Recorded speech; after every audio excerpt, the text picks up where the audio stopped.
Alrighty, welcome to class 3.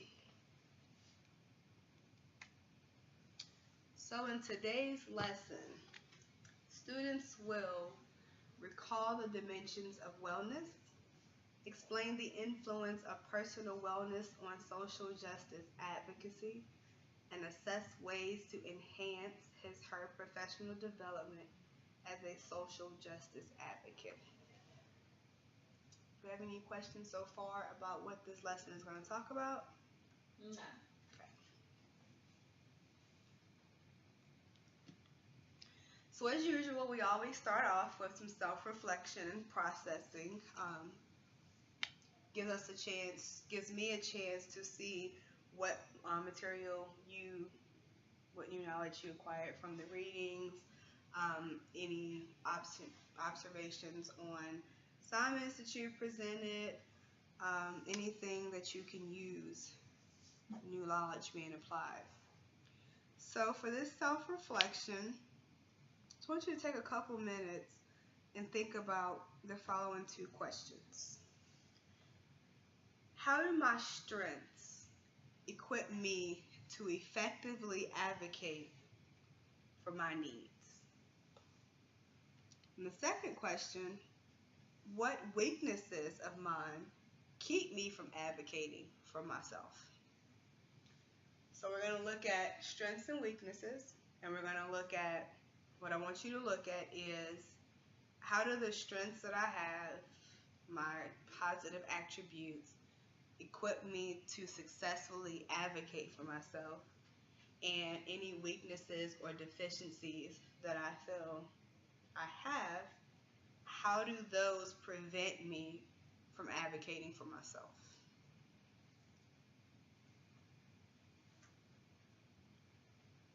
Just take a couple minutes and just let that resonate.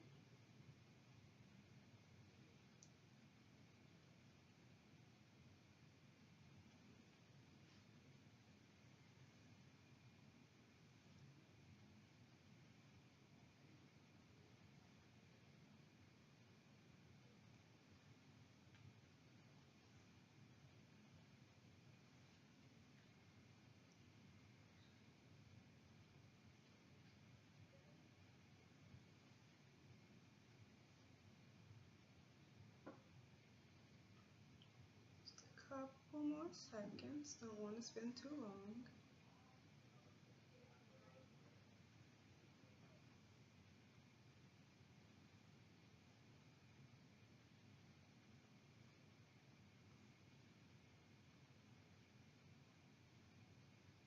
And again, for the group processing, you are only asked to disclose as much as you're comfortable with disclosing. What you disclose does not have to be does not have to mirror what you jotted down, but I just want to hear some things that you thought about. You want to start? Sure. I think my strengths are that I like to look at every possible option Okay. before acting Okay.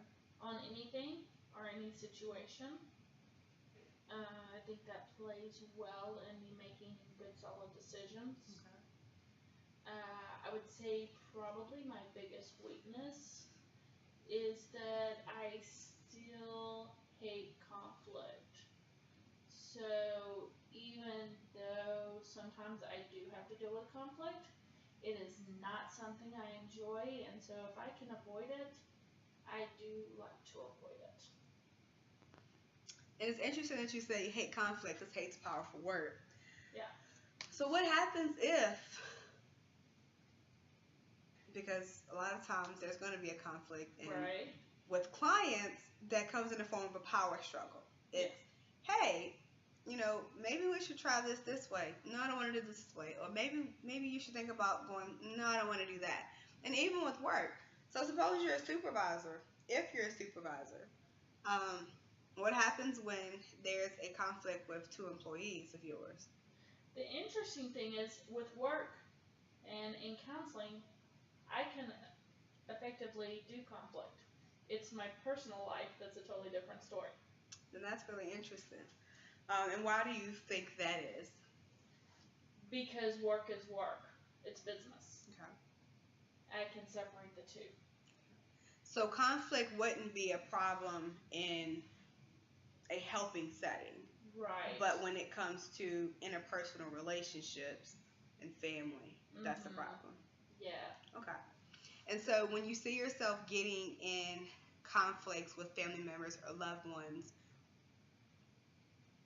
what does that look like, or what are you able to do in the moment? Sometimes I may choose to either not respond at the moment,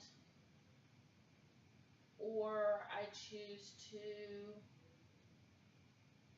kind of state my case, but if I do, I tend to overstate it, and then I'm like, oh, I should have stated it a little less. So it's kind of like you start talking and then the shoulda, coulda, woulda come through because Yeah. it's like word vomit. Yeah. Okay. Yeah. Okay. So I mean, at least you know what it is that you have a problem with. Right. So for the next thing, I want to do a role play exercise. Okay. Because in order to advocate, as in previous lessons, we've talked about how everything builds upon one another.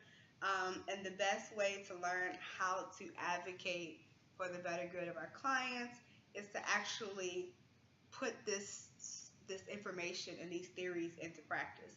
And so as we're looking at our own strengths and weaknesses, that's something that we can take with our clients. It's helping the client point out their strengths and not just looking at the negatives, bringing out the positives. When you identify positives that they don't identify, being able to use those to your advantage to help them see the light at the end of the tunnel, so to speak. So here we have the 8 dimensions of wellness. And so it's 8 different areas that relate to how we think, what we believe, and how we act. And so when we look at the far left column, what am I doing now? And so emotionally, in order to stay zen, what are you doing right now?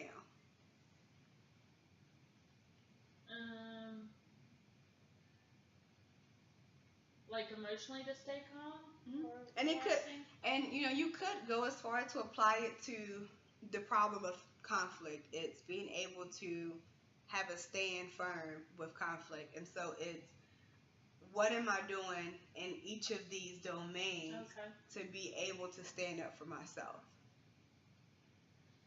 I would say emotionally taking deep breaths and trying to stay regulated. And so an example, I'll use myself. Emotionally, something that I have in the counseling profession is an issue I struggle with, and I'm continuing to work on it, is comparing myself to others. And so I may not have as much experience in a certain area within the profession, and I'll compare myself to my colleagues that do, and it's like, well, am I as good of a counselor because I didn't know what she knew, but I've gone through more schooling, so I feel like I should know. So emotionally, it's being able to take a deep breath. And sometimes not saying anything and just taking a deep breath, saying a prayer is enough to get me through. Environmentally, what I'm doing is surrounding myself with like-minded people, but also people that I aspire to learn from. Because research shows that the most successful employers, are those who hire employees that are more educated than they are. Financially, I think finances is the problem for everyone. It's kind of good to say. And as a counselor, we don't work in a profession where finance manifests. We work in a profession where the greater good is what gets us going. There may be a social thing, it may be an emotional thing, it may be intellectual. But I want you to pick out a couple more and just tell me, Mhm. what is it that you're doing Yeah. to maintain wellness in these arenas? I would say socially, just spending time with friends Okay. and connecting with them, and I have a really good friend that I bounce ideas off of. Um, Spiritually, prayer. Um,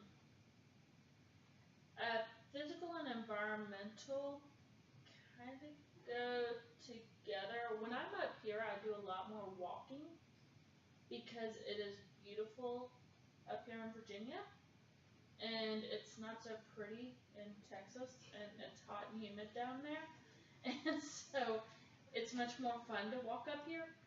And so I do a lot of walking, and I take in nature, and that is peaceful.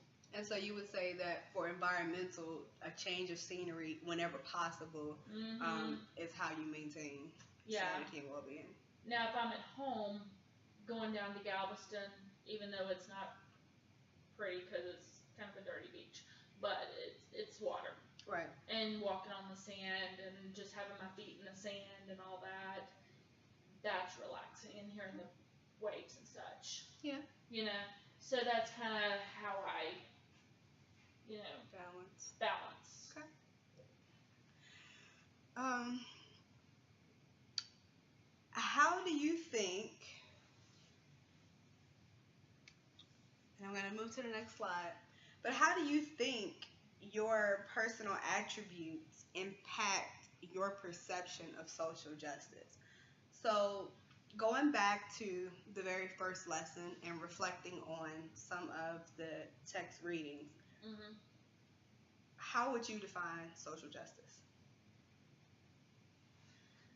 I would say social justice is helping those that can't help themselves. And so when you think about all of the strengths and weaknesses, or the few that you were able to bring to mind in the little bit of time we had earlier, with your personal definition of what social justice looks like, how do you think your strengths and your weaknesses affect you being able to advocate? I have a passion to help those that are unable to help themselves. Probably because I've been there where I needed help and somebody wasn't there to help me, or maybe somebody was there to help me, and depending on the circumstances. Mm-hmm. And depending on the circumstances, I really either appreciated it or I wished that I had somebody. Right. And so just being able to be there for somebody and seeing that person, get the help that they need and be successful in their life is it's a cool thing. And how would you say your experiences influence how you plan to advocate? Well, I have a 501c3, and we work primarily with human trafficking, and Houston unfortunately is the hub for human trafficking, or is known as that. Yeah. And so we visit non-locations, and the goal is to get them out of that. And so right now we befriend them, befriend the ladies in hopes that we can get them out. I hope this is answering your question. And I like that you said befriend the ladies, because that's the heart of the counseling therapeutic relationship. It doesn't matter how much I want to help, how many good ideas I have, how much initiative and passion I have. If I can't establish trust or therapeutic rapport, I can't do anything. Yeah. I'm not supposed to change them, but if I can't break down that wall and establish trust, they don't open the door for me to help them. Absolutely. And so most of the time when we're working with the underserved populations, the biggest issue is establishing trust. It's it's the reason why you haven't gotten help. And most of the time, it's not because of any fault of your own. It's I've either went for help and got judged, stereotyped, stigmatized. I've got turned away. I was told I wasn't good enough. I was told I wasn't worth it. I was ashamed, especially with trauma and abuse victims. I was told that I'm at fault. Yep. So therefore, I deserve to feel like this. Yep. And when we have these type of clients, resiliency is hard to instill. It's hard to bring up because those walls have been built up as a protective factor. And so when we're advocating, it's not only important to know why we're advocating, but to also do our research on what population we're working with so that we know exactly how to open that door and build that relationship so that we can successfully advocate. That moves me on to, I like how you are alluding to stuff. That moves me on to the next slide, which is shared learning experiences. And so the purpose of this slide was for you to share your experiences working with underserved populations, what resources they lacked, the resources that were available, and also your commitment to further action. And you kind of touched on that by talking about human trafficking being prevalent in Houston. And so I don't know if you want to expound a little bit on your experience with their population. But I just want you to you can share if you want about that. Yeah, I can. Unfortunately, what we run into is that the ladies that we work with, most of them don't speak very much English. Or the pimps are now watching more closely because we're making an impact, and so they're starting to move some of the ladies around. And so what we're noticing is that there's a pushback, and because there's more groups, and we're combining with other groups and other organizations that are doing some similar stuff. The city's starting to take notice, and the city is starting to fight it now and starting to shut it down, and they're starting to take it more seriously. Like an ordinance there was talk about doing a robot brothel to quote unquote stop the other brothels, which wasn't going to stop it. It was just going to encourage more, just in a different format. That's correct. And the mayor, thankfully, shut it down. And so the city's starting to step up because there's more of us, more of our groups, different groups coming together saying, no, this has to stop. And so because there's more of us pocketed groups throughout the city coming together and stepping up and saying, no, this has to stop, this has to stop, it's been really cool because the city's now stepping in. And even within the suburbs, they're stepping in. And it makes you wonder, it's like, why is everything important in the world except for helping others? And when you think about America being named, the place for freedom. Yeah. It's like, it's really important for us to raise taxes, to build highways, but shutting down shelters and cutting off resources for those who don't make enough to be able to have what they need to reach out for help. But we have money to keep putting people in institutions. However, we don't have the time to invest in doing what it takes to keep these individuals out of institutions. And so it just really makes you think, it's like, how much advocacy needs to happen. Our priorities are out of whack. And so it's like that's where advocacy and counseling comes in. It's if not now, when? Yeah. And so, you know, if you and I just walked up to whatever local official there is and it's like, hey, these people over here, they don't have running water, they don't have clothes, they don't have food, they don't qualify for TANF, they don't qualify for SNAP, they're not able to get a job. This one doesn't get disability because this one does get it. And it's like, but over here, everybody is getting food stamps. Everybody has a job. Everybody has transportation. You know, bus passes are afforded. Taxi cabs, you know, are afforded. But it's like you have someone over here who's willing and not able, and someone over here who's able and not willing, but we're not meeting in the middle. Mm-hmm. And so it's like, you know, from the average, from us just going and saying this is like, okay, and?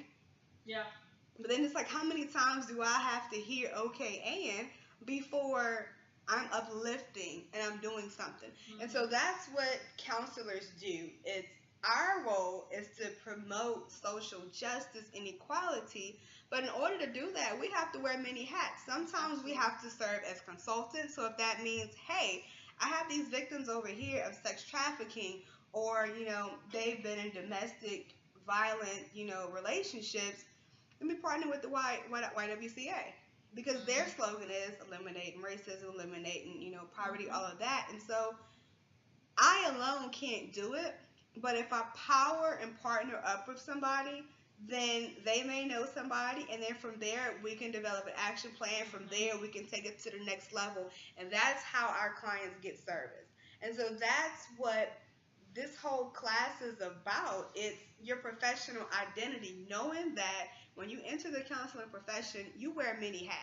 Mm-hmm. And those many hats are, you know, from being a closed book, a shoulder to lean on, you know, that open door for resources. It's a lot of clients won't get resources unless they have counselors or social workers that can help them find out. Mm-hmm. Just having that information, that encouragement, that support, that positive mentorship, you know, just having someone that's, hey, I'm on your side. Yeah. For once, that's all these clients need to hear. And for a lot of times it doesn't matter if anything gets accomplished or not, just knowing that somebody cared enough to listen. And so that's really what everything is about. And it's once we realize what we go through and what we have, it's easy for us to take things for granted. Mm-hmm. When we didn't have to go without, you know, having education or having running water, it's easy for us to take it for granted. And so that's where the exercise in the very first class came in with the privilege walk. Privilege is a word that is a tough pill to swallow, but when we're servicing our clients, they look at us as being privileged. Yeah. You don't know what it looks like to not have a car, to not have a job, to have your kids taken from you. Like, you drive a nice car, you have nice clothes, you have a job. They don't know what it took for us to get to where we are today. And so also with advocating is we also have to be personable enough when we're building that therapeutic rapport to let them know what you see isn't always what I got. Mm-hmm. And so it's encouraging them and motivating them to build themselves up and understand that you got to pick yourself up because you have to crawl before you walk. Mm-hmm. But you have to go at their pace and really showing them better than you can tell them that there is hope. Mm-hmm. And so advocacy is about that installation of hope and empowerment. So just as a recap, we discussed the dimensions of wellness, the 8 dimensions of wellness. We also discussed the influence of personal wellness on social justice advocacy. And so it's, if I'm ill, can I help somebody ill become well? Mm-hmm. And so we really have to examine ourselves before we try to check someone else. Yeah. Lastly, we assess ways to enhance professional development as a social justice advocate. We talked about how we have to serve many roles, how we have to reach out to other organizations, just really getting involved. And it all first starts with building that rapport. Absolutely. Final assignment.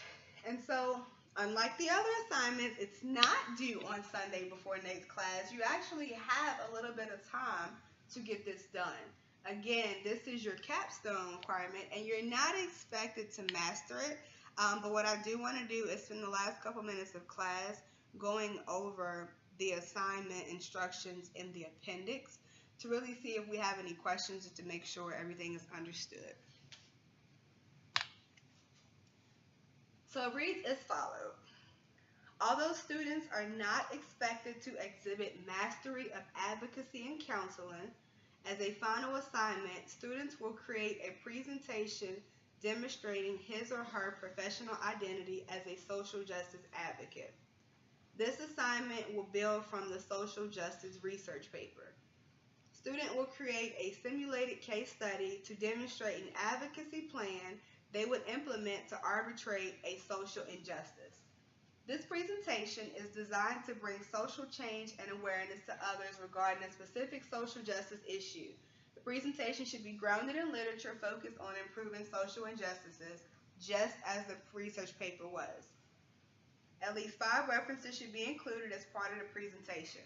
A brief outline of the advocacy presentation should be submitted to the instructor prior to the due date. Students will present their work to their classmates by posting the video or video link in a discussion board on Blackboard. This is where the max of your points comes from. Each student will be responsible for watching the presentations posted on Blackboard and providing constructive feedback to at least 2 of your peers.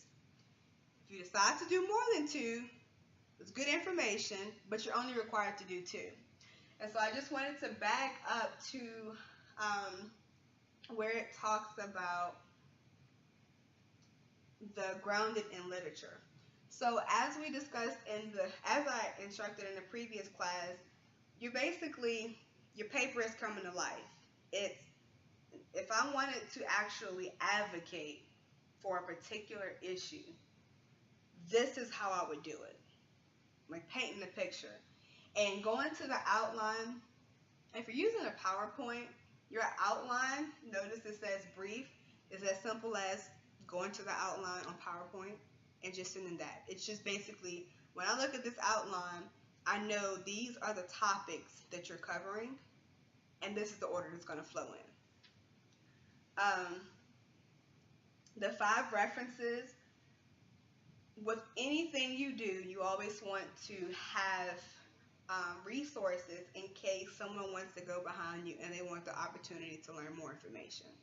So not only is it used to help support the literature that you find, but also for furthering the cause. And again, students are not expected to exhibit mastery because this is your introductory course. So this is just preparing you and critiquing your APA skills, your presentation skills, really welcoming you into the leadership role. And so it's not based on, am I good enough to get up here and present at a conference? No, it's basically, are you confident? Show me your confidence, show me your passion. Again, it's not on mastery, it's for completion, but also to see that you are able to successfully synthesize the material that you learn in a class, and that you're actually showcasing what you've gained throughout the semester.